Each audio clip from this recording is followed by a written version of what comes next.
Today we're answering the biggest question, does size really matter? And no, it's not what you think.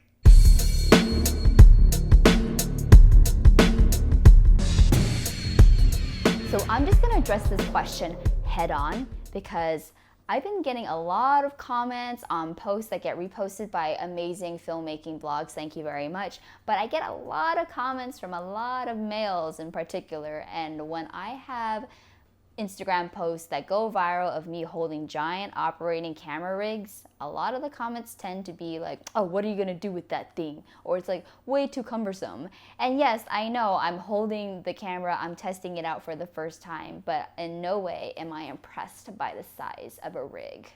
Because camera quality at the end of the day is everything. And while some of the rigs and cameras that you pair it up with are amazing, it doesn't mean that the camera that you currently have right now is any less than.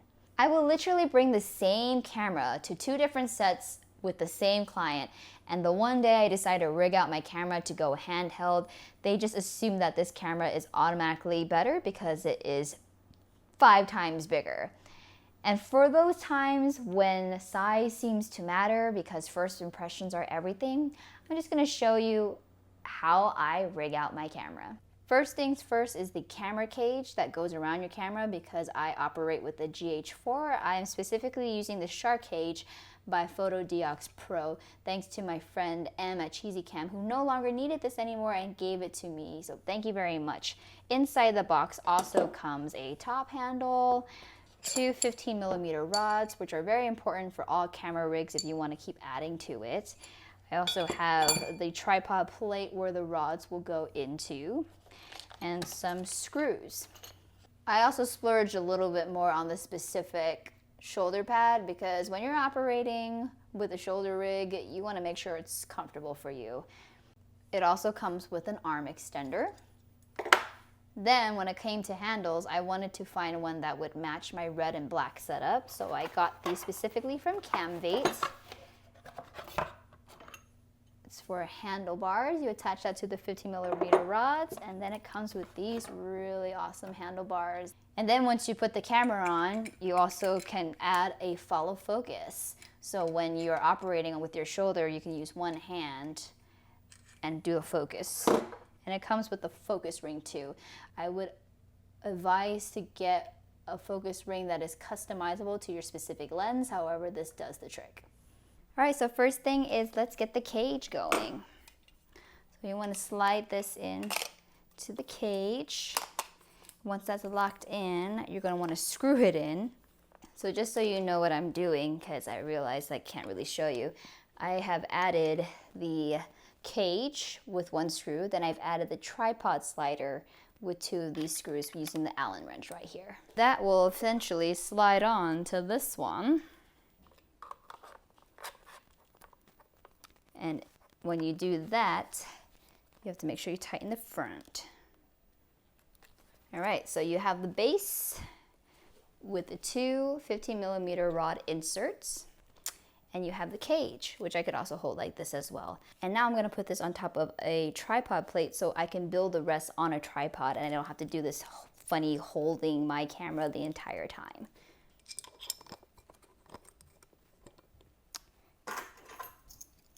And thanks to Lebec for these trusty keychains that I can literally slide my plate into. I always carry these with me. It's on my keychains, on my car keys, it's everywhere. Okay, so now that we have the tripod plate, I'm just gonna stick it on here. And lock it in place. So you have 2 15mm rods. I'm gonna slide them through. And you want to even them up a little bit. So you want to place your rods in an area where you know you're going to adjust handlebars and maybe a follow focus. So you want to definitely give yourself more room in the front. And then once you figure out where exactly you want to lock it down, you want to make sure it's even. And then tighten the screws so they don't fall out. And the thing is, with this one, it comes with a very specific wrench. Okay, that's tight. Make this side tight too. I want to add the shoulder pads now. So this is essentially how you would wear the shoulder pad. You wouldn't be wearing it like this because you wouldn't be able to see the monitor. You could attach a monitor if you wanted to, but I would like to add it this way because at the time I didn't have my small HD monitor, so I'm using the camera monitor. I definitely want to be eye level with it and also put it on the side. So that's where this little arm thing comes into play. Attach it on here. Now I'm going to add my shoulder pad. So I stick this here,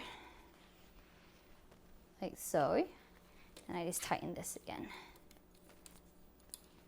All right, so it's starting to look like something, right? I have my shoulder pad attached to here. This is essentially what it'd be looking like. Now I want to fix the front. So I'm adding a follow focus to the right side because I'm right-handed, and it allows me to focus my lens as I'm operating. So I want to put it on this side. So now you want to line up this focus wheel right here with the focus ring on the lens. And before you tighten it in, you're going to add the focus ring to the lens. So this is an adjustable one that they have given you that comes with this set, but you can also get customized focus rings, so then you don't have to have all this extra stuff.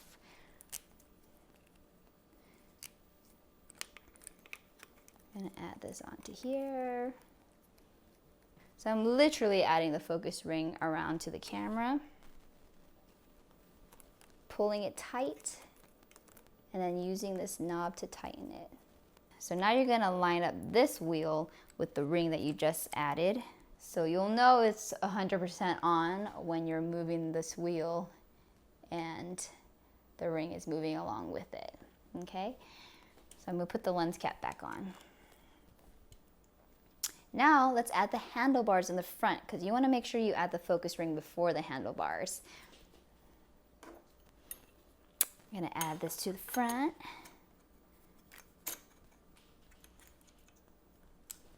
So I just added the handlebar connector here to the front. And now the rosettes on the side allow you to just literally hook them on and screw them in. Now, keep in mind, you can have your handles this way, you can have your handles that way. I mean, it's your preference. There's no right or wrong here. You'll definitely figure out what your preference is as you continue. I like to do mine slightly a little tilted forward, just so I can have a little bit more of a pushback when I'm operating. And then I'll add this one to the other side.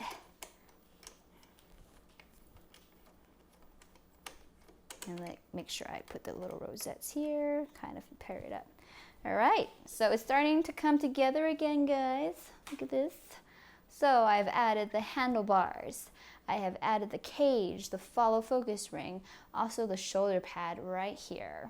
So I will add these guys, a top bar, because when it gets heavy, you want to be able to hold your camera from the top. Literally just adding a top handlebar, utilizing the screws and the Allen wrench that came with the shark cage kit. All right, so this is what it looks like. I've obviously built it on top of a tripod because I didn't want to have to keep holding everything. So it's very important that you get the base down first and then you work your way up. I'm going to take this off now. And there you have your rig. Boom. And then now I can adjust this as I go. And this is essentially where you can add more parts like a monitor or a lighting system or even an audio system. Maybe you want to attach a Rode mic to it. So you can essentially build out your rig however you want. And this is just a little bit of how I do my rig. I hope you enjoyed this video because I definitely enjoyed assembling my camera rig for you. I always love taking things apart and putting things together. Always have and always will. For links to any of the camera parts that I used in this video, you can find that in the description below. And I hope I gave you some confidence to tell your client what's up next time and let them know that it's not about the size. It's about how you use it and kind of why you're using it in the way that you're using it. Anyways, I'll see you in the next video. Bye! Hey Google, turn on all my lights.